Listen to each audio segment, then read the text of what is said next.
All right, so part two of the MartinI-thon. So where were we? Now, here's the thing, because I've been doing this research for 10 years, and like I say, I'm a filmmaker, and I'm a pretend journalist, fake news. No, I've worked for Variety and Premiere and some other magazines, and so I try to get as much information as I can about a topic and retain as much as I can. So when I have conversations with people here and over there, I'm conversant with the architecture of how things happen over there. Okay? Does that mean that I am getting the accurate information from someone? Well, we were just talking about this earlier. The idea, people have their own experience on the other side. They have their own journey. And not everyone's the same, of course. And so when you talk to them about what they see or experience or feel, it may be completely different than what you feel or experience. It may not be contrary, meaning, so for example, in near-death experiences, we do have accounts of some kind of hellacious place. You've heard that before. My friend Dr. Parti talked about his journey where at some point he saw people with horns and felt this kind of weird, oppressive feeling, okay? That was his experience. Now, most people, because of the way we are as a culture and a society, when you hear that, you go, that's it, that's Satan, that's where hell is. But when you examine these cases carefully, Michael Newton reported that he had a case where a minister came in, and when it got to the topic, in all of Michael's cases, he had never had an experience of talking to anybody about a hellacious place or any kind of negativity. But this minister came in and suddenly saw Satan standing in front of him while he was under hypnosis. And he started screaming and crying and saying, Satan is here. And Newton said, well, ask him to come closer. What does he look like? And he said, his eyes are red and his fire's coming out of his mouth and he's got these huge horns. And, his body is covered with fur. And Newton said, so does he have any shoes? And he looked down and he said, he's wearing tennis shoes. And in that moment, the minister said, suddenly this figure in front of him transformed into his spirit guide. He said it was literally like he took a mask off. And he said, this is what you've been doing your whole life, scaring people to death. And I wanted you to feel what it's like. So in that moment, he got to see what he had been doing, using fear as power. So, but in general, you just don't see any of these experiences. In near-death accounts, I know in Proof of Heaven, Dr. Alexander said at some point that the level of negativity or sort of evil, for lack of a better term, was minute in his experience being over there. All I can say is just examine it. So if you're having a near-death experience or you're having a hypnosis experience and you see something or it feels it, examine it. So in a couple of cases that I've filmed, Scott DeTamble had somebody under deep hypnosis. They said that they were remembering a lifetime in Egypt where they were building some structures. Later, she said, I think they might have been the pyramids, but I'm not sure because I was so young and I was moving stones around. But when she died, the first thing that she saw in her memory was this figure that was wearing this beautiful necklace, a beautiful woman who was beckoning her. And Scott said, what's her name? And she said, Ishta, something like that. And, okay. And then she started feeling this weird dread and smell of sulfur and like the frightening experience. And Scott's question was, so why are we here? And when he asked that, because she had chosen to be there, you see, to experience that, it all dissolved in front of her eyes. And she was now back with this Ishita person. And Scott asked her some questions. And then she went on into the between lives realm, back home, and experienced the rest of her journey. Oddly enough, I was driving her to the session, and later on we got in the car and I Googled Ishta, because she spelled it I-S-T-A. I might have the letters wrong.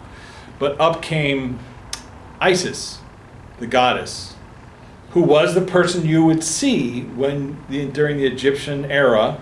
That was the person who greeted you in the afterlife. And there was a photograph of her, a statue, wearing the identical jewelry that this woman had said. So she had identified this person. You see what's going on? She had identified the person in the language from 2,000 years ago without knowing it consciously or unconsciously, because this was not something in her purview. So now the question is, was she creating Isis as she passed on?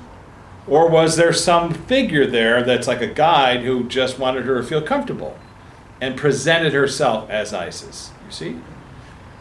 But ultimately, when she gets into this area of fear and is able to see, well, why are we here? So in Dr. Parti's example, he had this experience of being in a place of fear, but there's no one there to ask him, why did you choose to come here? Until, unless you ask him later on. Was that the anesthesiologist? Yes. And I asked him, I said, so tell me, what made you think it was a place of fear? And he said, well, people had horns. And I said, what's wrong with horns? And he said, well, I don't know. I said, they're matted hair. I mean, horns are made out of hair. So why would a horn by itself imply evil or darkness? That's a sociological thing that we put on what a horn is. Okay? I was just talking to someone the other day he was the first Jewish guy that was hired in the 40s after he got out of the war, and he was hired by a company, and he traveled all over the world, but they needed him to make the contracts with the government and all this stuff. So they treated him like a king, he said. It was very crazy. But he said at some point he was somewhere in Georgia or something, and they were like checking his forehead for horns. This kind of old, weird, concept, which was a mistranslation of the Bible, for the word for like halo was mistranslated as horns. You see? So it's just a language thing. We've all heard about the Holy Spirit being, the Holy Trinity, being God the Father and the Son and the Holy Spirit. You may have heard that before. Well, when you examine the words, the original Aramaic, the word was not Holy Spirit, but it was Holy Breath, pneuma, breath of life. So when you think about it, Father, Son, so God, let's say, what God is, remember we defined it already as opening your heart to everybody and all things, is God. That's the overall connectivity of everyone. Son being a person down here on the planet. And what's between the two of them? This breath of life, consciousness, which is what differentiates us from, let's say, a stone. Arguable that stones have consciousness, but whatever, just for the sake of this discussion. So the mistranslation came in the King James Bible when they took the word pneuma, which became in Greek spiros, and then eventually in Latin it became ghost. So God the Son and the Holy Ghost. And then we have these depictions, of a ghost, of a dove, which isn't a ghost. So you see? So this thing of we attach ourselves to things in our lifetime, and over many lifetimes, right? We keep hearing the same stuff when we get here. But I was just talking about someone during the break. What I've experienced and seen over there is that their concept of time is completely different than ours. You'll hear people talk about over there being a place with no time.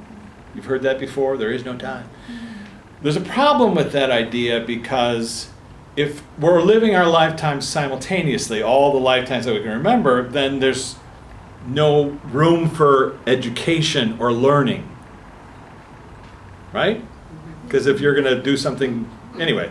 So over there we see young souls, I mean, people talk about it all the time. I'm meeting this person, he's like a young soul, and then they talk about old souls. Oh, this is a really old, wiser soul. My guide is really old and wiser. They're talking about a linearity. As they become educated, they become wiser and older. They're not omniscient. So when you meet somebody who can channel other people on the other side, you got to ask, like, so who are you talking to? Are you talking to your guide? Well, the guide, the way he got there was he went through all of his lifetimes, and then he was appointed or, like, graduated from class and became a guide. And now he's watching over all of your lifetimes. So he's seen a lot of lifetimes, he or she, but that's not omniscience. So when you talk to somebody on the other side, like channeling somebody, don't assume that they know everything. I know it sounds weird. It's counterintuitive, but that's what I found to be true. So in my case, while I was under deep hypnosis, I had the unusual experience of interviewing my guide and asking him, so how'd you become a guide? And he said, after all of my lifetimes, my graduation gift was Richard. Me. And then he said, and Richard and I kind of sat down in front of a blank canvas, and we said, so what is the lifetime of Richard going to be? Let's take a look. We're going to add these colors, these different colors, and you're going to experience this stuff over here, and then when you come back, you look at the canvas and you go, I'm missing red. No, we got some red over there. Let's go experience red.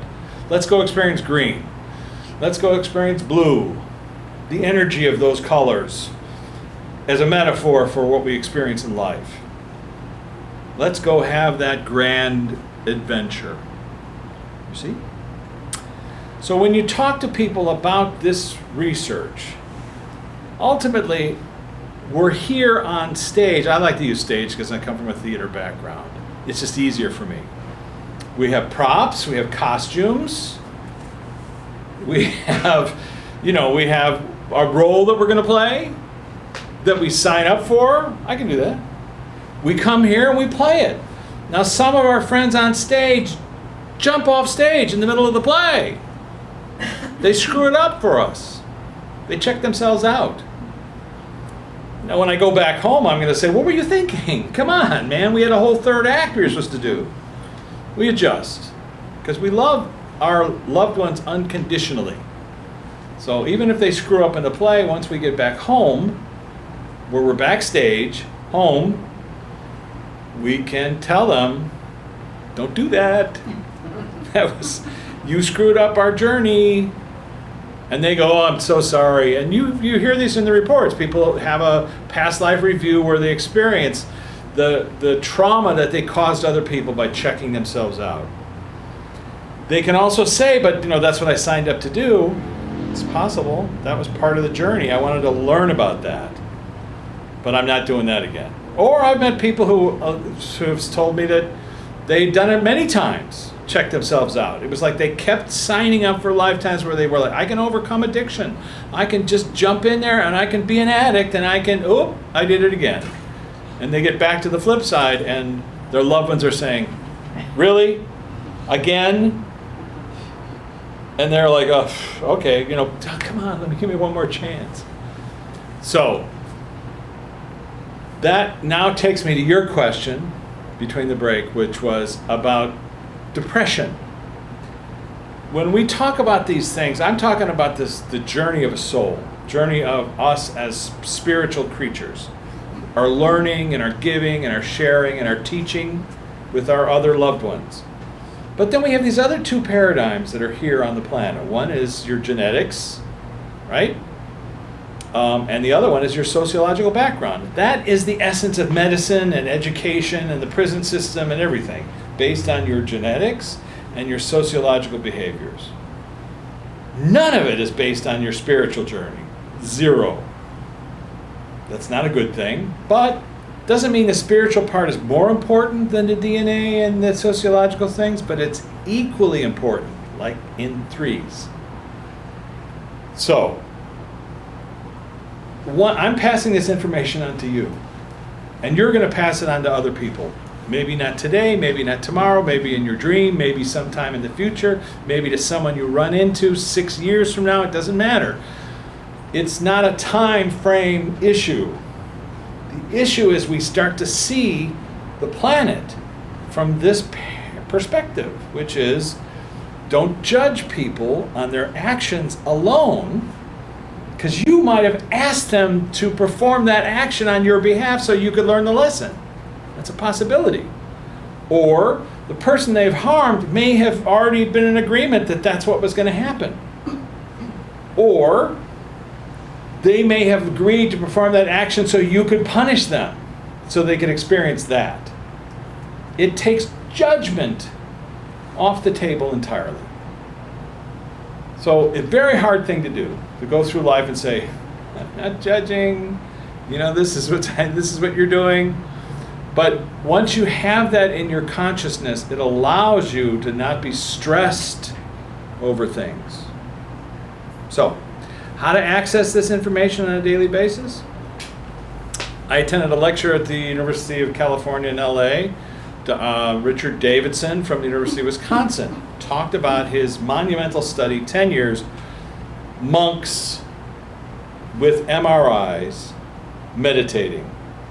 And he proved the amygdala, which is the source of depression, it's like the regulator of depression, that one session of meditation can alter the shape of the amygdala. Why is that important? You've heard of SSRI drugs, Prozac, Zoloft. Those are serotonin release inhibitors. Why? Because the amygdala is not working properly. Why is it working properly? It could be drugs, it could be stress, it could be any variety of things. Serotonin's involved with not sleeping enough, serotonin's involved with all kinds of things. Anger, fear, etc. Bombarded with fear every day, your amygdala is just not going to work. Kids that are exposed to all kinds of toxic chemicals, perhaps, nobody knows why the serotonin is firing inappropriately, so they came up with a drug that stops it. Serotonin release inhibitors. The problem is, the side effect is that people, for whatever reason, not everybody can tolerate those drugs. One doctor told me it's about 15% of the people have a terrible side effect, which is all they can do is ideate killing themselves or killing others. This is why every mass shooting since Columbine has had SSRI drugs involved. You can look that up, but it's every single mass shooting. The shooter somehow either had it in their past or was currently on an SSRI drug. Does it cause people to pick up a gun and shoot? I don't know. I do know that all of them are involved with it. So how is this important for us? Turns out meditation does the exact same thing that the SSRI drug does, except in a completely natural way. So you can learn to meditate and become undepressed. If you look up the website, it cures or alleviates symptoms of depression. You've heard of mindfulness. This is the thing that swept the nation. This is what it came out of. This is the lab it came out of. Because people were offended by saying meditation, because like Michael Newton said, don't make them think they have to do yoga. They're going to think they have to put on a headdress and pray to Shiva. People are like that. So you don't call it meditation. You call it mindfulness. Kids, my kids in school, they've got it every day. Kids are learning how to do it. Regulate your amygdala. Nobody's calling it that, but that's what's happening. You see? So if you want to work on depression, and as we get older, your amygdala is not just working the way it used to, not singing and dancing the way it used to. You can turn inward and help your amygdala. Now, So what's the one thing I was going to say. So I attended this lecture with Richard Davidson, and this room was filled with psychiatrists trying to figure out how to do this process. So I went up to him because I'm very conversant with this question. What's the meditation that you used with the monks? Because meditation is like the word music. There's all kinds of it, right? He said tonglen, but a non-specific version. Okay, I said, explain. He said, to tonglen, I know what he meant because I'm familiar with tonglen. He said non-specific, meaning instead of thinking about a person, I had them think about the whole world so that it wouldn't be identified with just one person. Here's how tonglen works. You listening? You be comfortable. You don't have to be in a yoga position. You could be sitting in bed. You could be sitting at a dinner table. Just make yourself comfortable. Put on some music, light candle, whatever makes you comfortable. Could be in a restaurant. Doesn't matter. Picture a loved one. Somebody here on the planet, somebody not on the planet. Doesn't matter. Picture a loved one. Create them. Imagine what they look like. Clothing, hair. Have them laughing. Have them remembering a wonderful time with them. Then in your mind's eye, think about what their illness was or is, or the problem that they might have. Picture the locus of where that is on their body. Where is that located? Is it up? Is it down? Wherever it is. Imagine it as a color or a smoke. Like if something was on fire, what would the color of the smoke be from this illness? Whatever color comes to mind. There's no, you can take your pick.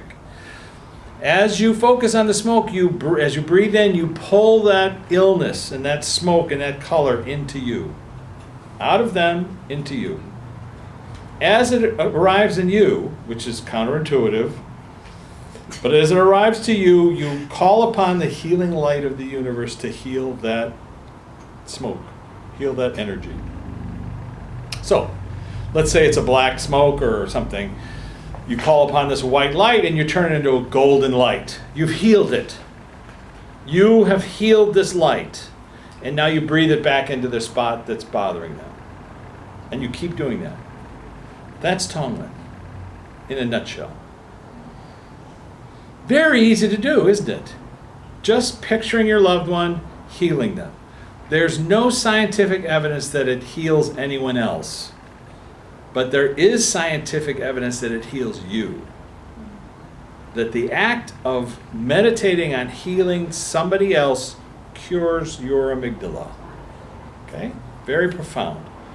And I just wanted to say, I've told this to a number of people, and you can look it up online and Google it, and Pema Chodron wrote a book about it, and it's not for everybody, but all I can tell you is, when somebody's ill, they may have signed up to experience an illness. You have to allow that. If somebody's ill and they want to be healed, let's say on a higher level, you want to help facilitate that. You can talk to them about this. But all I can say is, I don't know about the illness, but I can say that I know about depression. And this is a way to set aside those SSRI drugs. Somebody who works at Microsoft told me that 70% of the executives there are all have prescriptions. So it's a pervasive thing that's not allowing us to figure stuff out. Go ahead, Rob. And then you take that and... That healed light, that healed energy, and you breathe it back into the spot where you pulled it from. So, for example, I knew somebody who had a terrible case of pneumonia. And in my mind's eye, I could see like a fire going on. And as I pulled it in my mind, I saw red coming out, and I saw like flames and coals getting hotter. And then I transformed it in my mind, in a cooling mist, blue. So it went from red to blue. And eventually it turned to white, like snow. And within 20 minutes, that transformation had happened in my mind. And then my friend called me and said, something just happened. I don't know what it is. I think the fever broke.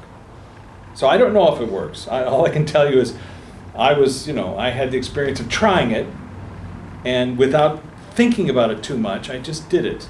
So that's a way to, to sort of be proactive in terms of being in depression, because you can deal with depression on a daily basis. And look, many of my friends will tell me I've been cured by Prozac, or I've been helped by, and like I said, 85% yes, 15% no. I also know people who said my husband started taking Prozac for sleep disorder and killed himself a week later. Tony Scott jumped off a bridge after he was taking a black box drug where the side effect is suicide. So, these things happen, and the people are not talking about it. And so you just, we have to talk about it. We have to be part of our... Anyone, you're creating the image. Now, where did I get this healing light of the universe from? You remember I said I wanted to go visit my friend Luana? Yeah. Well, that was the classroom she was in. So when I did my session in Chicago, and we went to, after this Native American's life, I found myself in a classroom. First I went into a class, this is kind of bizarre, but the hypnotherapist said, where would you like to go? And I said, I want to go see my friends. And I found myself in a classroom. And I mean, a classroom. Desks, chalkboard, teacher at the front, students at their little goofy desks. Teacher says, oh, you're here. And says it with this like unbelievable welcoming gesture. And I say to the hypnotherapist, I think she knows me. And the students all turn around like, oh, look, a friend of the teacher's. And then hypnotherapist says, what are they doing? Jimmy Quast from Maryland says, what's this class about? I said, these geometric shapes that follow us around that carry our information, these hard drives, they need to be cleaned. And these students learn how to clean these, almost like taking gunk out of a ball bearing. Because these hard drives function as ball bearings so we can get through life. I don't know what a ball bearing is. I didn't at the time, but while I was saying it, it was like I knew. And then he said, where do you want to go next? And I went, I want to go see Luana. And I was in this other classroom, but now I'm in a giant auditorium. Teacher is down 40 rows down. She's in the back corner with a ponytail, looking about 20 before I met her, younger than when I knew her. She looks at me like, what are you doing here? I say out loud, I'm in a class where they learn how to deal with the healing light of the universe. Now, I'm talking aloud. It would be like as if I appeared right here and started talking.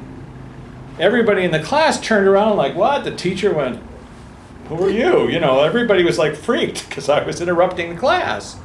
And I said, oh, this is weird. I'm talking aloud and they can hear me. And I'm interrupting. I don't think I'm supposed to be here. I said, but this is a healing class where they deal with healing, the healing light of the universe that channels down into doctors and healers on earth. And a guy turns around and looks at me and he goes, you don't know what you're talking about. And I thought, well, that's weird. If I'm making this up, why would I have a guy arguing with me in the classroom? I said, this guy just turned around and yelled at me. So I said, well, look, not everybody signs up to be healed. And not everybody signs up to cure 100% of their clients and patients. Everybody has their own journey, but this teaches people who want to heal and can heal how to channel that healing light through them and into their clients. The guy went, okay, turned around. Now, 2 years later, I was doing a session with Scott DeTamble out here in Los Angeles, 2 years later. And he said, where do you want to go? And I said, well, let's go see Luana again. And I was right back in the class. Same class, but it was only 20 minutes later. She was introducing me to the teacher. Same ponytail, but the class had ended. And the teacher, now I'm looking right at him. I'm standing right in front of him. And he goes, and he's listening, and she's like, it's my friend. He's doing this kind of weird project where he's talking to people on the other side. And I hope, he was kind of idiotic, but, he apologized. She says all that. Apologizing on my behalf. And the teacher looks at me and says, so, what do you want to know? Think about that for a second. Imagine we can go over there, ask teachers their knowledge, and bring it back here. And I asked him, so give me a 1, 2, 3, I said, of, how does it work? Channeling the healing light of the universe. And he went, well, and then he laid it out. Basically what I'm saying, you call upon this light, you ask for it, you resonate with it. It's like adjusting your frequency, and you pull it down and into you. And doctors do it without knowledge. They're doing it subconsciously. They're pulling it in while they go into their thing. Hopefully they haven't had too much to drink the day before, whatever. And then they have that experience of healing people and helping people. So what can I say? all I can say is I had the experience of that knowledge being given to me and writing about it. It's not the same for anybody else. Again, it's not a belief. I'm not espousing any kind of philosophy. I'm not arguing that this is this way to go or any of that stuff. This is my experience. I'm sharing it because I feel like it'll help everybody get to their own knowledge of why they're on the planet and what they're here to do.